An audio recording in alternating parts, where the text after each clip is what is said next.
Добрый день еще раз всем. Я тоже очень рада видеть всех, кто пришел сегодня на общественные слушания. Спасибо большое, Гульмира Каримовна, за такое очень содержательное слово, потому что, в принципе, какие-то вещи, о которых я буду говорить, вы уже сказали. Но я попытаюсь показать какие-то системные вещи, которые относятся к содержанию образования. Но начать я хочу с этой фотографии. 1979 год и 2009 год. Когда мы говорим об изменениях, вы видите, что там подняты зажигалочки, да, а здесь у нас светят телефоны. Может быть, немножко темновато на слайде получилось, но тем не менее это так.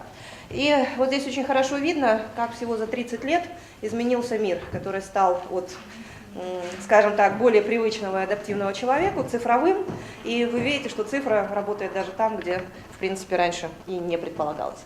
И при этом произошло очень серьезные вещи. Как сказал основатель римского клуба Аурелио Пичея, люди не успевают адаптировать свою культуру в соответствии с теми изменениями, которые сами же вносят в этот мир, и источники этого кризиса лежат внутри, а не вне человеческого существа.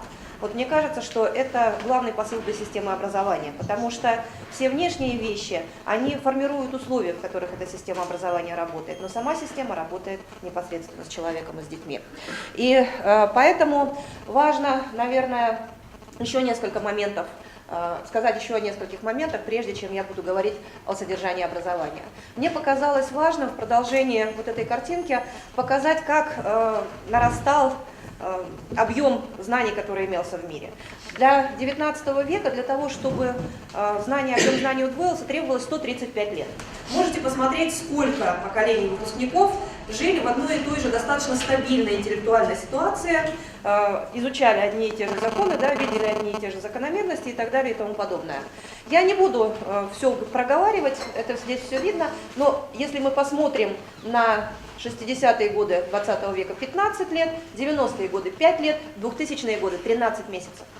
А вот в сентябре на семинаре в Алмате представитель ЮНЕСКО сказал, что там недавно была встреча очень большая по информатике, и специалисты сказали, что обновление знаний в сфере информационных технологий происходит сейчас за 3 месяца. Вот представьте себе, что это значит для системы образования. Можем ли мы продолжать работать точно так же, как работали раньше, и давать детям знания, то, к чему мы, в общем-то, привыкли? Или необходимо что-то менять? И вот если мы посмотрим на парадигмы образования, знаниевое, которое сейчас все-таки, видимо, уходит, и компетентностное, которая должна, во всяком случае, прийти, то для знаниевой, для ребенка, для взрослого, для ученика в первую очередь было важно освоение понятий, правил и норм. Я только хочу сразу сказать, я не говорю, что это плохо. В свое время это было замечательно, и мы все учились в этой школе. Но поскольку мир, как мы видели, изменился, то волей-неволей приходится говорить о том, что должно меняться и образование. И вместо, скажем, количества знаний, да, запомненных, усвоенных учеником, сейчас важен рост личностного потенциала, способность решать проблемы различной сложности на основе имеющихся знаний и так далее. Я просто хочу обратить на это внимание, потому что в конце, для того, чтобы перейти к презентации Светланы Рустамовны, я покажу один слайд, который связан с опросом наших работодателей. И вы увидите, что фактически то, что в теории как бы есть здесь, на самом деле есть уже у нас и на практике как общественный запрос, который идет от рынка труда. Что будет меняться и как будет меняться? Я очень быстро проговорю следующие 2 слайда. Вы видите, что это слайды Айсулу Бедельбаевой, когда она делала презентацию по развитию образования. И вот то, что мы увидим, причем обратите внимание, в ближайшие годы, потому что до 2025 года это 10 лет. Конечно, это прогнозы, они могут быть, так сказать, более длительными, потребовать для своей реализации, или наоборот станут более близкими для нас, но тем не менее, к 30 году мы получим, по крайней мере, часть тех вещей, о которых сказано на этом слайде. И вы видите, что при мобильности и цифровизации, да, очень сильно меняются сами условия в системе образования. Поскольку я говорю о школе, еще второй слайд из слов, мне показалось важным показать его. Вы видите, что сегодня школьная система, привычная нам, когда учителя учат учеников, педагоги профессионалы, школа традиционного типа. Но к 30 году школа придет как множество форм обучения. Вы помните, может быть, что еще Иван Ильич говорил о том, что наступит смерть школы, да, еще в 50-е годы 20 века. Сейчас это уже реальность. Учителя как наставники и ученики взаимно обучаются.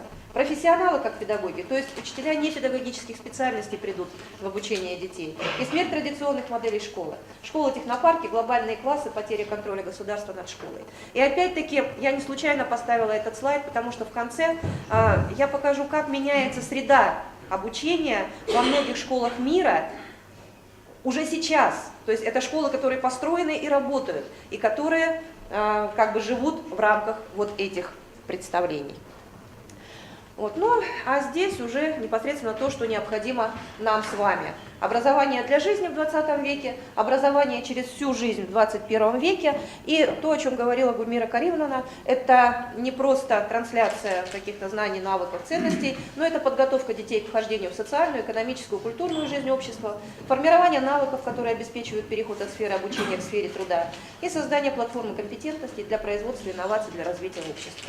Вот именно так ЮНЕСКО видит задачу современного образования. А теперь непосредственно к нашей теме, то есть изменение подхода к содержанию и структуры образования. Что вот все эти условия, о которых я говорила, приносят нам сейчас?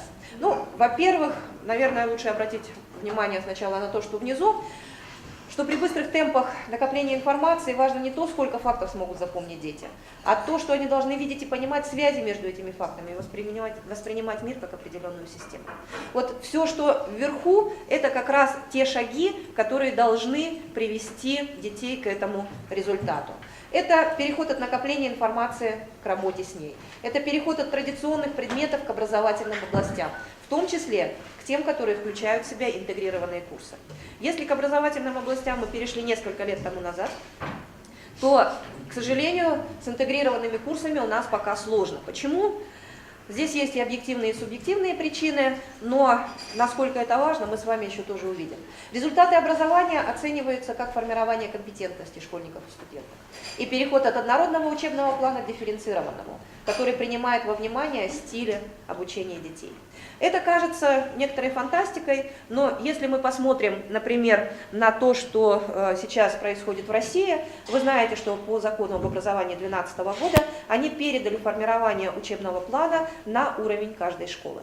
То есть там есть базисный учебный план, но он есть как примерный, а дальше школа может сама определять, как и что будут изучать дети, которые в ней учатся. Здесь есть свои плюсы и свои минусы, в частности для самих школ, потому что многие из них оказались не готовы к такой степени свободы.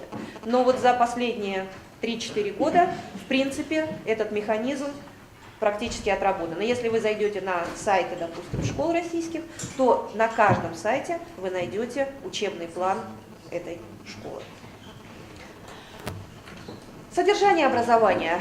Если говорить о том, к чему мы переходим, надо сначала понять, что это такое. И содержание образования, оно включает в себя вот эти 4 очень важных стороны. Это когнитивный опыт личности, то есть что-то близко к тому, что мы говорили раньше о знаниях. Это опыт практической деятельности, но вот здесь уже это не просто знания, не просто навыки и умения, а это методология.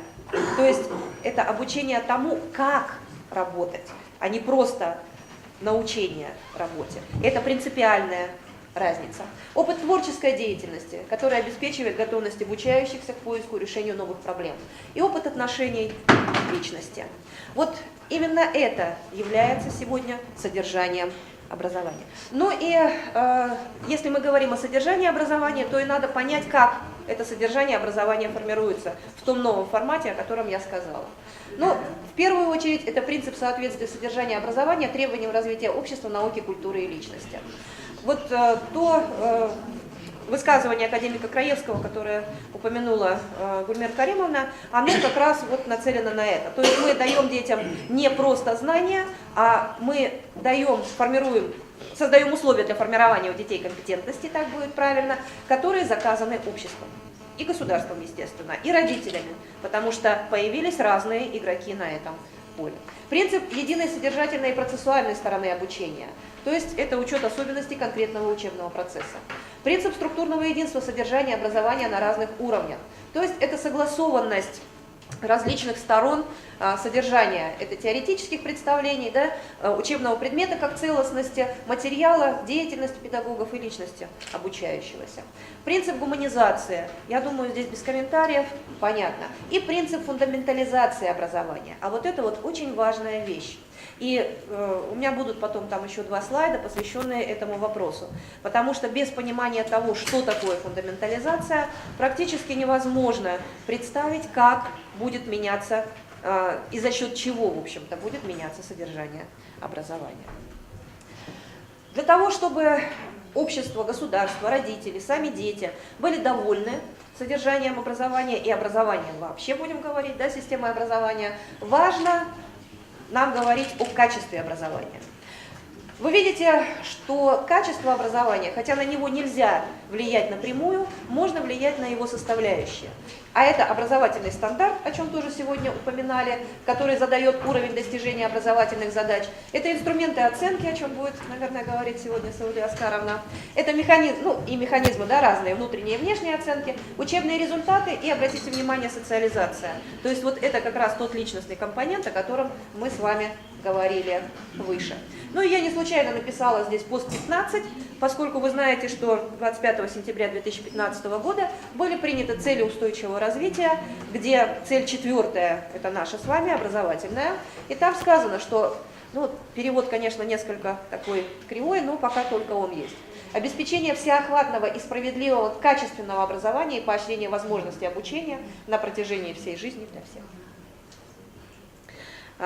Поскольку наш президент подписал этот документ, цели устойчивого развития, мы точно так же, как с целями развития тысячелетий, будем отчитываться по достижению этой цели. И, следовательно, те вопросы, о которых мы с вами сегодня говорим, содержание образования, стандартизация образования, качество образования, это все будет ключевым элементом наших отчетов страновых. Что же у нас с качеством? Ну, не очень, прямо скажем. Это данные вы видите 2007, 2009, 2014 годов. Это НАОДУ, который проводил, то есть национальная оценка образовательных достижений учащихся, который проводил Центр оценки у нас. И если вы посмотрите на ситуацию, ну, я не взяла чтение и понимание вот специально, потому что сейчас идет очень большой проект, направленный на него, и потом, я думаю, будет интересно сравнить результаты, которые были и которые появились после этого проекта. Вот. Но родиноведение и математика. Математика, как вы понимаете, это 4 класс. Математика дает основу для формирования и изучения всей естественно-научной области. Поэтому ситуация там, она определяет не только один предмет, но и фактически целое направление исследований. И если мы посмотрим, скажем, на математику, мы увидим, что уровень ниже базового, красный, да, вы видите, что там фактически 50% детей. В 2009 году 58 и 63% в 2014. То есть мы идем, к сожалению, назад. Чуть-чуть лучше ситуация в родиноведении. 64, 58 и 61. То есть мы ушли в 2009 году назад, но в 2014 году немножко поднялись. В 2017 году в апреле будет четвертая национальная оценка образовательных достижений учащихся, и результаты будут в конце года, потому что там большой очень охват детей, надо смотреть все это. И я думаю, что это будет очень хорошим поводом собраться потом еще раз и поговорить о том, что же у нас происходит с содержанием образования и с качеством образования. Потому что это данные, которые позволят говорить о результатах у нас. Ну и если вы отслеживаете ситуацию с оценкой образования мировой, то вы знаете, наверное, что в этот вторник появились первые результаты ПИЗы очередной 2015 года. Вот, Кыргызстан не участвовал в этой оценке, но если мы посмотрим на количество баллов, которые набрали страны, Сингапур, кстати, первый в этот раз, в этом цикле, в прошлый раз был Китай, вот, то мы увидим, что у нас ситуация, к сожалению, потому что даже Перу, которое в прошлом цикле 2012 года заняло последнее место, оно опережало нас почти на 40 баллов. Если сравнивать нас с нами в 2009. А если мы посмотрим на НАОДУ, мы видим, что подвижки у нас не произошло, наоборот, часть результатов ухудшилась. Поэтому вопрос содержания образования – это вопрос необычайно актуальный и вопрос, на который, в общем-то, должно отвечать не только Министерство образования, да, или какие-то научно-исследовательские структуры, но, в принципе, и каждый учитель. Если обратиться к стандартам, я не случайно написала через слэш-куррикулум, хотя знаю, что это слово многих раздражает, но мне кажется важным подчеркнуть отличие. Стандарт в своем исконном значении – это норма, образец. То есть это зафиксированное какой-то зафиксированный элемент неподвижный, с моей точки зрения. Куррикулум в буквальном переводе – путь движения вперед, дорога. То есть даже коннотация слов, оно показывает, насколько по-разному традиционный, классический стандарт и куррикулум рассматривают систему образования.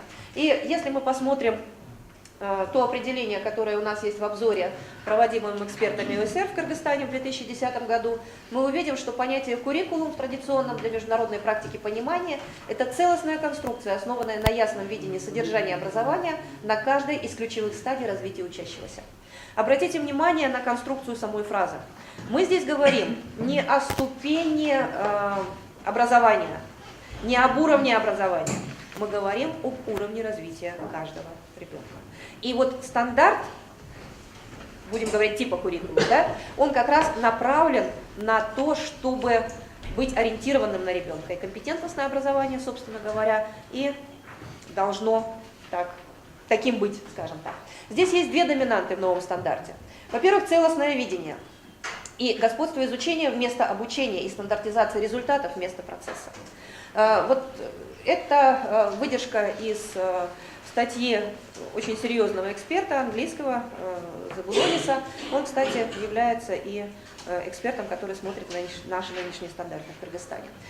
И очень важно, что идет переход от академического содержания к подходу, который сосредоточен на ученике, от жесткого учебного плана к более гибкому, и возможность создания школьных стандартов или куррикулума. Если мы посмотрим стандарт, где закон об образовании, да, это 5-я статья, где сказано, что стандарт стандартизирует, прошу прощения, содержание образования и основное внимание уделяет организации процесса обучения класса студенческой группы, то стандарт нового поколения 2014 года стандартизирует результаты образования, выраженные в компетентностях учащихся, а основное внимание уделяет условиям достижения конкретных результатов обучения и умению самостоятельно учиться, то есть работе каждого ученика.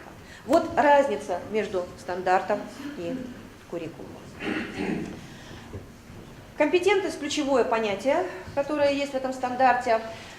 Ключевых компетентностей 3. Информационная, социально-коммуникативная, компетентность самоорганизации и разрешение проблем, они основаны на тех ресурсах, которые может использовать любой человек, который живет в обществе, и 3 уровня сформированности компетентностей.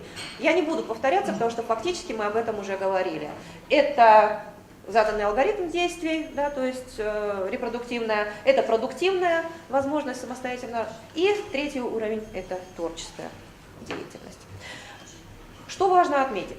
Знания, умения, навыки, к которым мы привыкли, как считает один из исследователей, Борис Иосифович Хасан, это единицы культуры. А компетентности – это единицы прежде всего рыночной и социально ориентированной экономики. Вот тот момент, когда мы говорим, что содержание образования не является больше складом чего-то, а является инструментом, который необходимо использовать для того, чтобы человек мог получить, или мог стать успешным, давайте пока будем говорить, на рынке труда. Компетентности, они достаточно, особенно ключевые, да, они достаточно крупные такие, надпредметные. Мы отказались от слова метапредметные вполне сознательно, потому что туда мы не дотягиваем. Но в стандартах, если вы посмотрите, предметных уже, а не в государственном стандарте, который был принят в 2014 году, есть, помимо компетентности предметных, образовательные результаты, которые формируются на пересечении компетентностей, которые пересекаются с тематическими и содержательными линиями.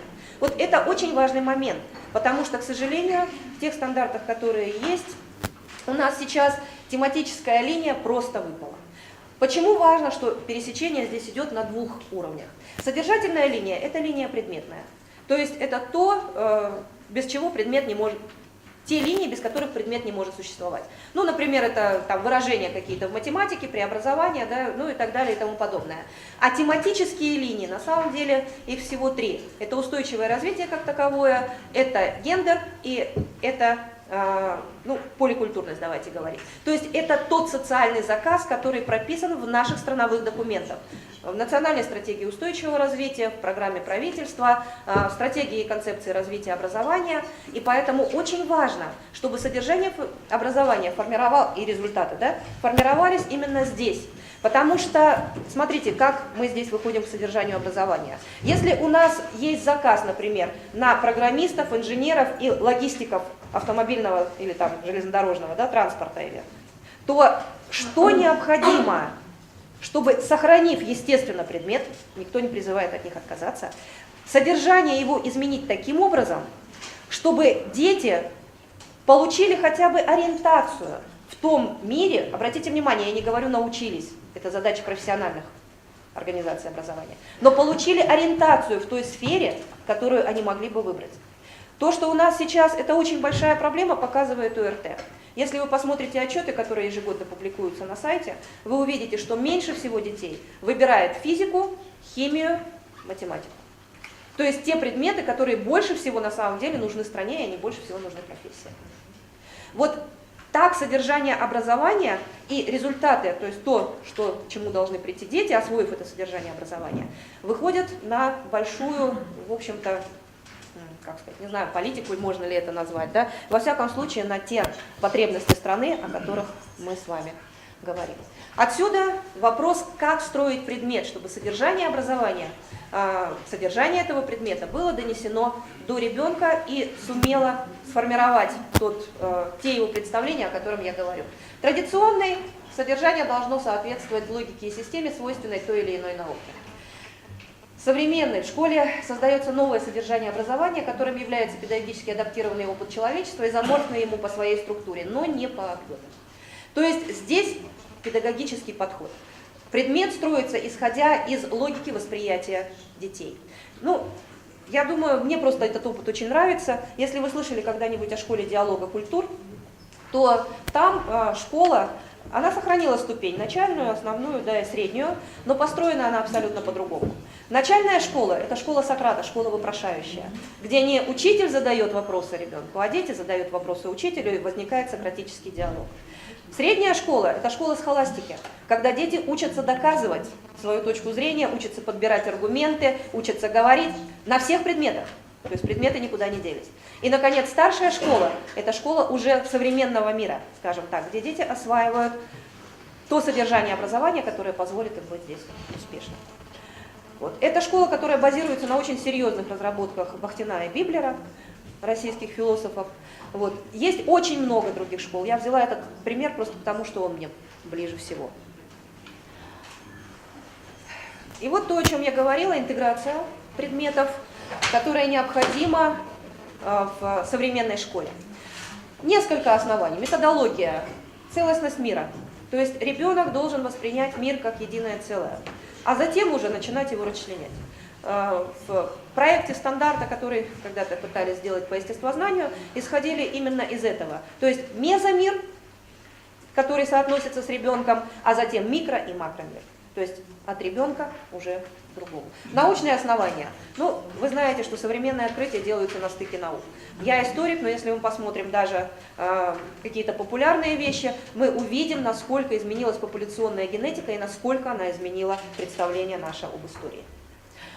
Методические основания. Вот здесь мы переходим к учебному плану, то есть избавление от неэффективных предметов в БУПе. У нас из 24 предметов, таких основных будем говорить так, 8 одночасовых.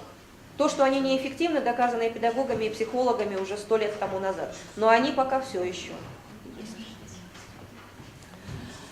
Ну вот просто доказательства, да, что у нас с предметами. Это подсчеты, которые делала Роза Мавлитовна.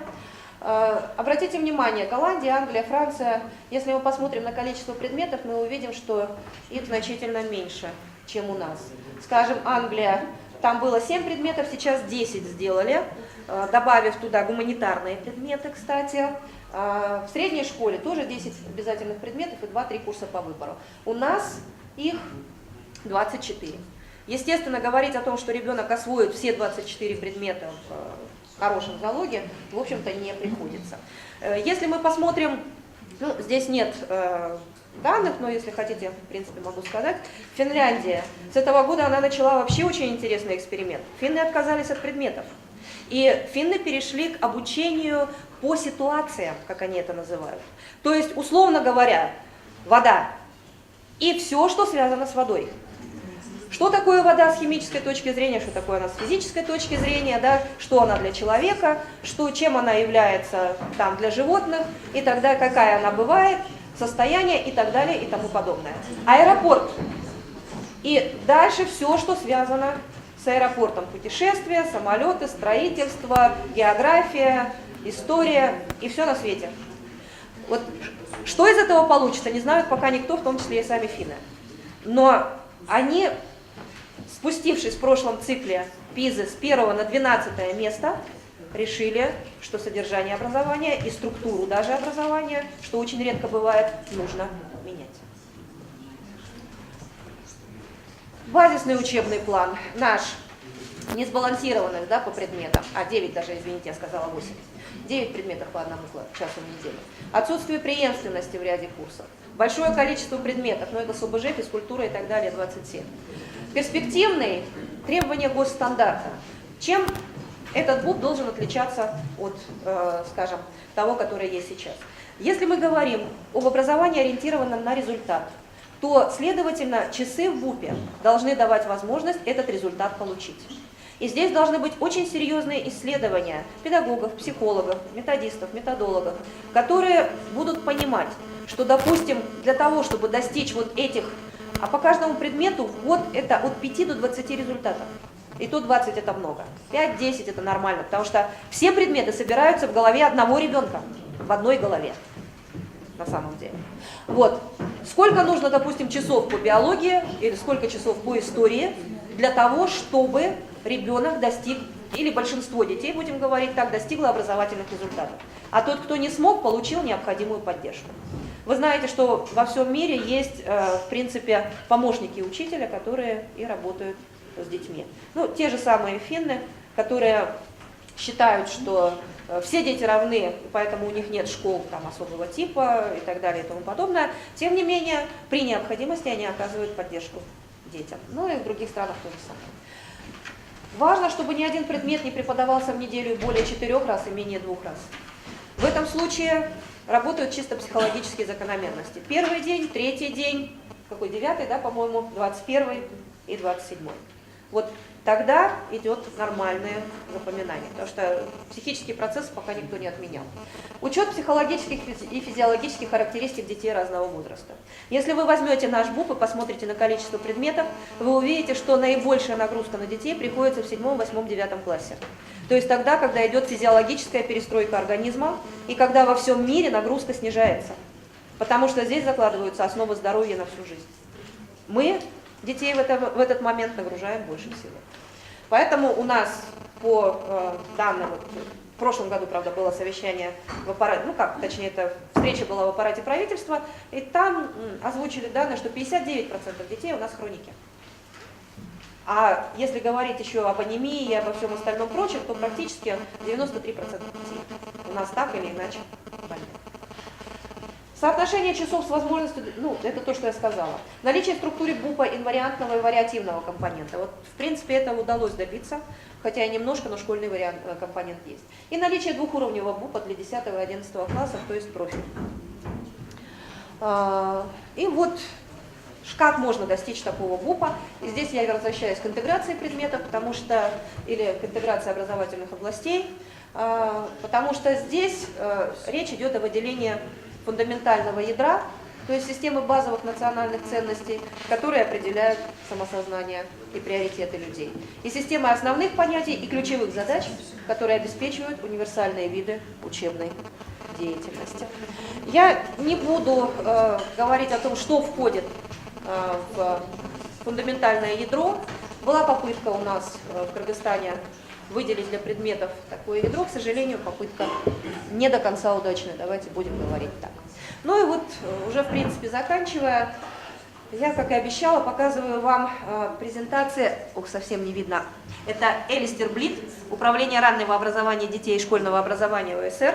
Она 2 года тому назад здесь, в Кыргызстане, делала очень интересную презентацию по среде обучения. Вы помните, что это одна из частей, которые дают возможность реализовывать содержание образования. Вот так выглядит современная школа. Это пространство для обучения, которое стимулирует социальное взаимодействие, является инклюзивным, то есть любой ребенок может в нем быть и ориентирован на учащихся, отражает подходы к обучению. Если мы говорим, что компетентности – это социально востребованные действия, то взаимодействие – это самое важное, наряду, конечно, с содержанием, что имеется у детей, и обеспечивает условия для коллективной работы. Это реальная школа в Австралии. Вот, а это, к сожалению, не очень хорошая, да, фотография, но тем не менее это реальная школа, если я не ошибаюсь, в Швеции. Вот, вы видите, как меняется школьное пространство. Те классы, к которым мы привыкли, да, когда мы заходим и закрываем дверь, они, в общем-то, уходят в прошлое. У нас в Средней Азии, в Центральной Азии, будем говорить, таких школ очень мало пока. Но если мы посмотрим, например, в Казахстане на школу Мирас, правда это частная и дорогая школа, мы увидим примерно вот такую же организацию пространства. 2 года тому назад наши таджикские коллеги получили такую школу, похожую пока, не совсем такую, но похожую под патронажем президента Таджикской республики. Подобные школы пытаются сейчас строить туркмены, вот, хотя и сами говорят, что пока у них, в общем, больше традиционного, конечно. Но я хочу просто обратить ваше внимание, что изменение содержания образования, методов обучения и среды обучения только в комплексе дает то качество образования, о котором мы с вами говорили. Понятно, что так школы не трансформируются у нас сразу, но само желание, скажем так, и возможность использовать какие-то пространства, рекреационные, например, залы и так далее и тому подобное, я думаю, что при желании сделать это, в принципе, можно. Ну и вот те 2 последних слайда, о которых я говорила, для того, чтобы передать Светлане Рустамовне слово, потому что она будет говорить о высшем образовании, о вообще профессиональном, и в первую очередь высшем образовании и востребованности их на рынке труда. Вы видите, что у нас такая сиреневая, да, здесь полосочка – это не рутинная интерактивная деятельность, то есть это творческая деятельность, и вы видите, как со середины 80-х резко растет востребованность людей, которые умеют так работать. И если вы посмотрите на вот эту вот синенькую такую полосочку, это не рутинная физическая деятельность, которая никому, в общем-то, уже в мире не нужна. Там есть машины. И красная вот эта вот полоса – это рутинная мыслительная деятельность, то есть умение действовать по образцу. Это действительно может быть первый этап развития ребенка, но на самом деле вы видите, что она идет вниз круче всех. То есть, не нужны просто исполнители, никому. И чтобы вы понимали, что это не просто там американский опыт, вот требования работодателей к выпускникам Кыргызской республики, наших работодателей. 3 опроса больших, образовательный форум 6-го года, 8-й год и 12-й год.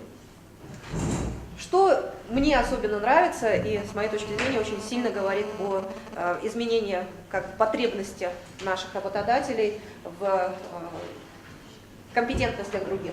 Владеть 3 языками: иностранным языком компьютера и языком финансов, способность мыслить цифрами, то есть определять стоимость вопроса. Вот вам заказ в математике на самом деле. Один, точнее, из заказов. Понятно, что их несколько.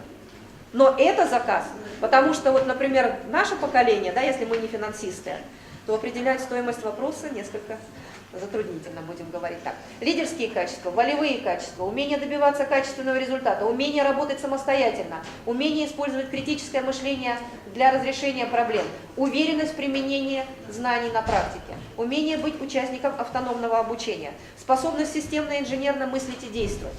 То есть, обратите внимание, знания как таковые здесь практически упоминаются 1 раз. Знания в рамках профессионального поля. Но даже здесь, если мы посмотрим расшифровку, что такое знание, мы увидим, что это не совокупность каких-то сведений и информации. Это знания, которые могут вложить люди в свою профессиональную деятельность.